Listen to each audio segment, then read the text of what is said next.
ही गाडी मी 8,51,000ला घेतली आणि गाडीमध्ये सगळ्या प्रकारचे फीचर असल्यामुळे मला ती आवडली. या गाडीत प्रवास केल्यानंतर अजिबात थकल्यासारखं वाटत नाही. सेफ्टीच्या बाबतीत मारुती सुझुकी थोडीशी लॅक करते. बाकी त्यांनी सर्व गोष्टीत इम्प्रूव्हमेंट केलेली आहे. पाठीमागे डिकी आपल्याला बऱ्यापैकी वापरायला मिळते. CNG वापरल्यामुळे प्रदूषण होत नाही आणि मला ॲव्हरेज पण चांगले मिळाले. भरपूर स्पेस आहे इथं मध्ये, बसायला मागे काही अडचण नाही आहे आणि हेडरूम जो आहे तो पण आरामदायक आहे. नमस्कार मित्रांनो, स्वागत आहे तुमचं पुन्हा एकदा आपल्या या नवीन व्हिडिओमध्ये. मी आहे मयूर रसलकर आणि आज मी तुमच्यासाठी पुन्हा एकदा एक ओनरशिप रिव्ह्यू घेऊन आलेलो आहे. लास्ट व्हिडिओमध्ये आपण टाटा पंच CNGचा व्हिडिओ पाहिलेला आहे आणि मित्रांनो त्या व्हिडिओला तुमचा रिस्पॉन्स खूप चांगला आलेला आहे. तर आज मी तुमच्यासाठी घेऊन आलेलो आहे पुन्हा एकदा एक CNG कार. तुम्ही फ्रेममध्ये पाहतच असाल, ही आहे Maruti Suzuki Dzire ZXi model. हिच्यामध्ये CNG येतं मित्रांनो. तर मित्रांनो, ही जी गाडी आहे ती गाडी आहे जाधव सरांची. जाधव सर, तर जाधव सर तुमचं आपल्या या चॅनलमध्ये सहर्ष स्वागत. नमस्ते. तर सर्वात प्रथम तुमचं इंट्रोडक्शन. मी जाधव केशव अर्जुन, MA BEd हिंदी. माझं कार्यक्षेत्र आहे पर्यवेक्षक या पदावर श्री रुद्रेश्वर माध्यमिक आणि उच्च माध्यमिक विद्यालय तिसगाव. ओके मित्रांनो, रिसेंटलीच मी टीचर म्हणून जॉईन झालेलो आहे आणि मी ज्या शाळेवर टीचर आहे तिथेच हे सुपरवायझर आहेत. तर यांची ही कार आहे. तर जाधव सर, या गाडीच्या बाबतीत काही प्रश्न विचारण्याच्या आधी तुम्ही ही गाडी फर्स्ट घेतलेली आहे की सेकंड गाडी? हां, तर याआधी तुम्ही कोणती गाडी वापरत होतात आणि ती किती वर्षामध्ये किती किलोमीटर त्याची रनिंग झालेली आहे? या अगोदर माझ्याकडे मारुती सुझुकीची स्विफ्ट VDI होती, डिझेल गाडी होती आणि 2015ला घेतली होती आणि 8 वर्ष वापरली. 70,000 किलोमीटर चालवली मी आणि तिचं ॲव्हरेज पण खूप छान होतं. 24-25चं ॲव्हरेज मिळायचं आणि ती गाडी पण एकदम छान होती. फक्त त्या गाडीचं एज 14 वर्ष पूर्ण झाल्यामुळे मी गाडी चेंज केली. जाधव सर, तुम्ही स्विफ्ट ही गाडी वापरल्यानंतर ज्यावेळेस तुम्ही ही नवीन गाडी शोधत होतात मार्केटमध्ये, तर त्यावेळेस तुम्हाला स्विफ्ट व्यतिरिक्त, स्विफ्ट डिझायर व्यतिरिक्त तुम्ही कोणकोणत्या गाड्या पाहिल्या आणि तुम्ही फायनली या गाडीची चॉईस का केली?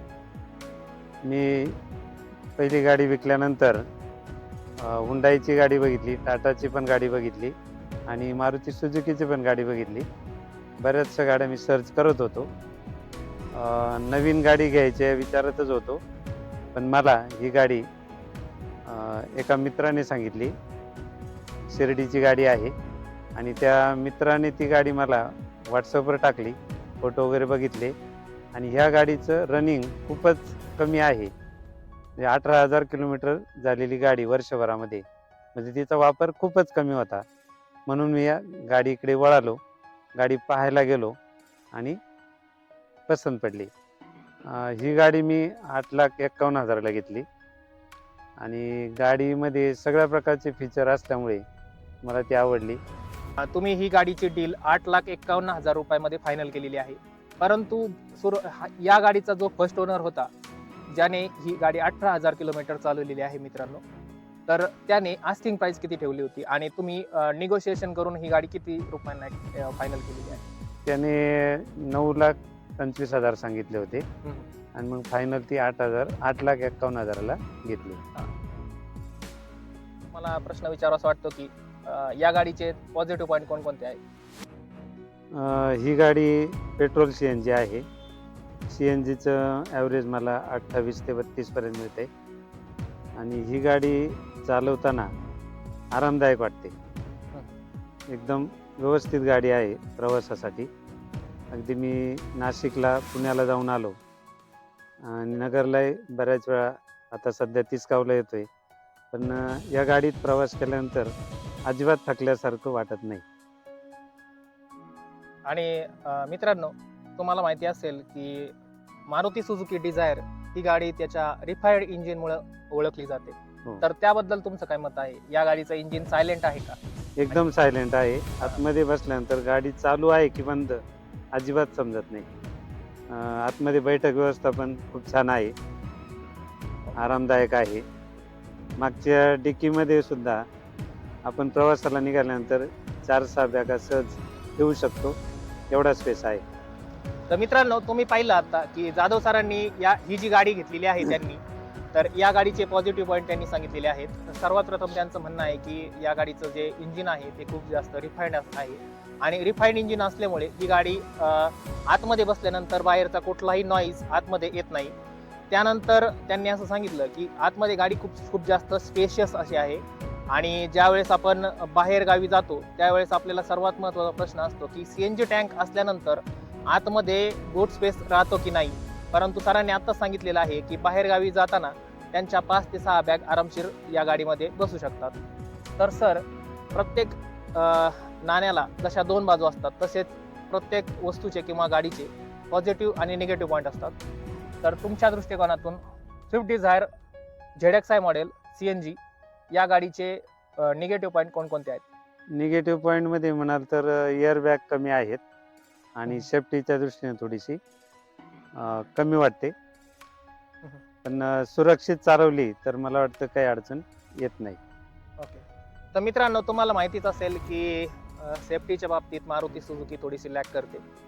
बाकी त्यांनी सर्व गोष्टीत इम्प्रूव्हमेंट केलेली आहे आणि सेफ्टीच्या बाबतीत जर म्हटलं तर टाटा आणि महिंद्रा या 2च कंपन्या, भारतीय कंपन्या अशा आहेत की ज्या सेफ्टीमध्ये 1 नंबर आहेत. सेफ्टीमध्ये अजूनही मारुती सुझुकीला इम्प्रूव्हमेंट करण्याची गरज आहे. जर मारुती ऑफिशियल यापैकी हा जो व्हिडिओ पाहत असेल तर त्यांना एक रिक्वेस्ट आहे की तुम्ही कस्टमरचा एक फीडबॅक ऐकून घ्या की कस्टमर स्वतः सांगतायत की एक सेफ्टीचा कन्सर्न या गाडीमध्ये आहे, बाकी कुठलीही त्यांना कंप्लेंट या गाडीबद्दल नाही आहे. तर जुलैमध्ये गाडी घेतल्यानंतर जवळपास 9,000 किलोमीटर ही गाडी चालवलेली आहे मित्रांनो सरांनी. तर या 9,000 मध्ये तुम्ही कुठे कुठे लॉंग ट्रिप केलेली आहे आणि तुम्हाला त्या लॉंग ट्रिपमध्ये काही या गाडीने काही त्रास दिलेला आहे का, म्हणजे काही प्रॉब्लेम आला का तुम्हाला? ही गाडी घेऊन मला 5 महिने झाले आणि या 5 महिन्यामध्ये मी नगर, पुणे, नाशिक या शहरांपर्यंत जाऊन आलो आणि 9,000 किलोमीटर चालवली. पण मला प्रवासामध्ये कुठल्याही प्रकारची अडचण आली नाही. तर मित्रांनो, आत्ता सरांनी जसं सांगितलं की सरांनी भरपूर ठिकाणी व्हिजिट केलेली आहे या गाडीमधून आणि मारुती सुझुकी डिझायर या गाडीपासून त्यांना कुठलाही प्रॉब्लेम आलेला नाही आहे. तर सर, ही जी गाडी आहे आत्ता टोटल 27,000 किलोमीटर चाललेली आहे, म्हणजे 27,000 किलोमीटर चाललेली आहे. त्यापैकी 9,000 किलोमीटर जाधव सरांनी चालवलेली आहे. 27,000 किलोमीटर झाल्यानंतर यामध्ये तुम्ही सर्व्हिसिंग काही केलेली आहे का? हां, सर्व्हिसिंग केली मी आता 8 दिवसापूर्वी आणि शोरूमलाच केली आणि शोरूमला केल्यानंतर 7-1 हजारापर्यंत मला सर्व्हिससाठी कॅश पे करावे लागले. बहुसंख्य लोक CNG गाडी घेतल्यानंतर गाडीमध्ये पेट्रोलच टाकत नाही, कारण CNG fuel as a fuel वापरतात. तर तुम्ही सुद्धा 9,000 किलोमीटर ही गाडी चालवलेली आहे आणि CNG असल्यामुळं तुम्ही या गाडीमध्ये पेट्रोल ठेवता का, पहिला प्रश्न. आणि त्यानंतर ही गाडी तुम्ही या 9,000 किलोमीटरपैकी किती किलोमीटर पेट्रोलवर चालवलेली आहे? CNG आणि पेट्रोल गाडी असल्यामुळे शक्यतो मी CNGच वापरला आहे. 50 ते 60 किलोमीटर फक्त मी पेट्रोल वापरलं आहे. पेट्रोलला माझ्या माहितीनुसार ॲव्हरेज असेल 18 ते 20च्या दरम्यान. पण CNGवरच चालवली, त्याचं कारण CNG उपलब्ध आहे. CNG वापरल्यामुळे प्रदूषण होत नाही आणि मला ॲव्हरेज पण चांगले मिळाले. ज्यावेळेस गाडी बाय फ्युअल असते, म्हणजेच पेट्रोल ॲज वेल ॲज CNG गाडीमध्ये ॲज अ फ्युअल ऑप्शन असतो, त्यावेळेस बहुसंख्य लोक ही जी गाडी आहे ती फक्त CNGवरच वापरतात. आणि बहुसंख्य लोक तर मी असं ऐकलं आहे की काही जण पेट्रोलसुद्धा त्या गाडीमध्ये ठेवत नाही, कारण CNGचे फायदे आणि पॉकेट फ्रेंडली CNG असल्यामुळे बहुसंख्य लोक ही CNG गाडी प्रेफर करतात आणि पेट्रोल शक्यतो यूज करत नाही आणि गरज पडलीच तर खूप कमी वापरतात. तसं जाधव सरांनी सुद्धा सांगितलेलं आहे 9,000 किलोमीटरपैकी फक्त 50 ते 60 किलोमीटर त्यांनी पेट्रोल वापरलेली आहे. म्हणजे तुम्ही पाहू शकता मित्रांनो, जर तुम्ही CNG गाडी घेण्याचा विचार करत असाल तर तुम्हाला हा व्हिडिओ पाहून खूप साऱ्या क्लिअरिफिकेशन येऊ शकतं की तुम्ही CNG गाडी घेतली पाहिजे का आणि CNG गाडी कोणी घ्यावी हे तुम्हाला निश्चितच कळू शकतं. तर जाधव सर, समजा एखाद्या व्यक्तीचं बजेट 10 लाख रुपये आहे आणि त्याला एक CNG गाडी परचेस करायची असेल तर तुम्ही त्याला डिझायर CNG गाडी सजेस्ट कराल का आणि का? तर ही गाडी घेण्यासाठी मी नक्कीच त्याला ॲडवाईस देईल. नंबर 1, तर या गाडीचा जो स्पेस आहे बसण्यासाठी तो चांगला आहे. पाठीमागे डिकी आपल्याला बऱ्यापैकी वापरायला मिळते आणि या गाडीमध्ये एकच टँक असल्यामुळे 8-8.5 किलो गॅस जवळजवळ त्या टाकीमध्ये बसतो आणि रिफाईंड इंजिन आहे आणि गाडी चालवायला खूप छान वाटते, व्यवस्थित सुरक्षित आहे असं माझं मत आहे. आणि त्याच्याबरोबर अजून महत्त्वाचं, ज्याला CNG गाडीचा विचार करतोय त्यानं CNG आपल्याला जवळपास कुठे मिळेल का, आणि CNGचा महत्त्वाचा फायदा, प्रदूषण अजिबात होत नाही. म्हणजे आपण वसुंधरा वाचवण्यासाठी सुद्धा बऱ्यापैकी हातभार लावू शकतो असं माझं मत आहे. तर मित्रांनो, तुम्ही पाहू शकता आता आपण ड्राईव्ह करून पाहत आहोत आणि ड्राईव्ह करताना आपल्याला लक्षात येईल ॲक्च्युली की ही जी गाडी आहे मित्रांनो ती कसा रिस्पॉन्स करत आहे.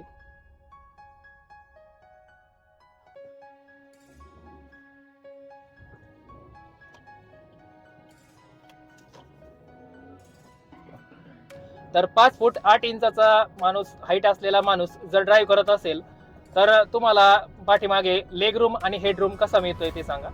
भरपूर स्पेस आहे त्यामध्ये, बसायला मागे काही अडचण नाहीये आणि हेडरूम जो आहे तो पण आरामदायक आहे. म्हणजे प्रवासामध्ये माणूस एकदम रिलॅक्स राहू शकतो, प्रवास करू शकतो. पाठीमागे रिअर साईडला मध्ये थोडासा हंप दिलेला आहे, इथे थोडासा हंप दिलेला आहे. तर त्या हंप असल्यामुळे पाठीमागे 3 लोक कम्फर्टेबली बसू शकत नाही. तर यावर तुमचं काय मत आहे? 3 लोक कम्फर्टेबली बसू शकतात का? आणि याच्या आधी तुम्ही कधी ट्रिपमध्ये पाठीमागे 3 लोक कम्फर्टेबली बसून गेलेले आहात का? बसलेलो आहोत. इथं जरी दिलेला असेल तरी पण त्याच्यामुळे काही अडचण येत नाही. ओके. 3 माणसं व्यवस्थित बसू शकतात, तेवढा स्पेस आहे. त्याचबरोबर मागच्या सीटला इथे हँडरेस्ट पण आहे, ज्याच्यामुळे माणूस आणखी व्यवस्थित बसू शकतो. त्याच्यामध्ये बॉटल ठेवण्यासाठी सुद्धा जागा दिलेली आहे. आणि मित्रांनो, आपण ही जी गाडी चालवत आहोत, ही जी गाडी आहे ती ZXi मॉडेल आहे. टॉप मॉडेल असल्यामुळे रिअर सीटला हेडरेस्ट सुद्धा दिलेले आहेत. तुम्ही पाहू शकता या गाडीमध्ये एक मोठा स्क्रीन दिलेला आहे आणि ह्याच्यामध्ये रिव्हर्स कॅमेरा सुद्धा आहे. रिव्हर्स कॅमेरा हे फीचर असल्यामुळे आपल्याला बहुसंख्य वेळेस आपण ज्यावेळेस एकटाच माणूस ड्राईव्ह करत असतो त्यावेळेस आपल्याला रिव्हर्स करताना त्या रिव्हर्स कॅमेराचा सुद्धा बेनिफिट होऊन जातो. आणि या ही गाडी मी पूर्वी देखील चालवलेली असल्यामुळे या गाडीचा जो पिकअप आहे तो मला चांगलाच माहिती आहे मित्रांनो. साऊंड सिस्टीम पण खूप छान आहे. तर जाधव सरांनी आता सांगितलेलं आहे की साऊंड सिस्टीम देखील या गाडीची खूपच चांगली आहे. तर मित्रांनो, तुम्ही पाहू शकता इनिशियल पिकअप, जसं आपण म्हणतो की इनिशियल पिकअप CNGच्या बाबतीत थोडासा कमीच असतो. तर सुरुवातीला आपल्याला इनिशियल पिकअप थोडासा कमी जाणवलेला आहे मित्रांनो. जशी गाडी 40 क्रॉस करते, म्हणजे 40चा स्पीड जशी ही गाडी क्रॉस करते तशी तुम्हाला पिकअपच्या बाबतीमध्ये या गाडीमध्ये काही प्रॉब्लेम तुम्हाला जाणवत नाही मित्रांनो. गाडीच्या अजून फॅसिलिटी सांगतो. या गाडीमध्ये आपली जर चावी गाडीत राहिली, गाडी लॉक होत नाही. गाडी जर एखादं फीचर चालू राहिलं तर ही गाडी लॉक होत नाही. मित्रांनो, बहुसंख्य वेळेस आपण ज्यावेळेस गाडी ड्राईव्ह करतो त्यावेळेस आपल्याकडे एकच चावी असते आणि ड्राईव्ह करत असताना आपण या गाडीमध्ये बहुसंख्य वेळेस आपल्याला अनुभव येतो की गाडीची चावी आपण गाडीतच ठेवतो आणि आपण बाहेर निघून जातो. डोअर लॉक झाल्यामुळे आपल्याला ऐन वेळेस डोअर अनलॉक करण्यासाठी पुन्हा कोणाची तरी मदत घ्यावी लागते किंवा की बनवणारा जो असतो त्याच्याशी कॉन्टॅक्ट करावा लागतो. परंतु जाधव सरांनी आत्ता सांगितलेलं आहे की Maruti Suzuki Dzire VXi model या गाडीमध्ये असे फीचर देण्यात आलेले आहे की या गाडीमध्ये जर चावी राहिलेली आहे आणि तुम्ही बाहेर गेलात तरी सुद्धा ही गाडी अनलॉकच राहते, लॉक होत नाही.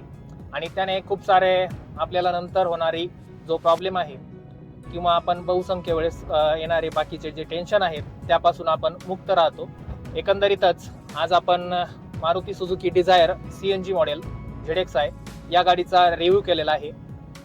तर एक फायनल कन्क्लुजन द्यायचं झालं तर मित्रांनो, जर तुमचं बजेट 10 लाख रुपये असेल आणि तुम्ही जर नवीन गाडी घेण्याचा जर विचार करत असाल तर तुम्ही आजही स्विफ्ट डिझायर ZXi मॉडेल या गाडीचा तुम्ही विचार करू शकतात. आणि जाधव सरांनी सांगितल्याप्रमाणे ते सुद्धा CNG गाडी वापरल्यानंतर खुश आहेत. व्हिडिओ आवडला असेल तर व्हिडिओला लाईक आणि शेअर करा. चॅनलवर नवीन असाल तर चॅनलला सबस्क्राईब करा. कार चालवताना सीट बेल्ट लावायला विसरू नका. जय महाराष्ट्र.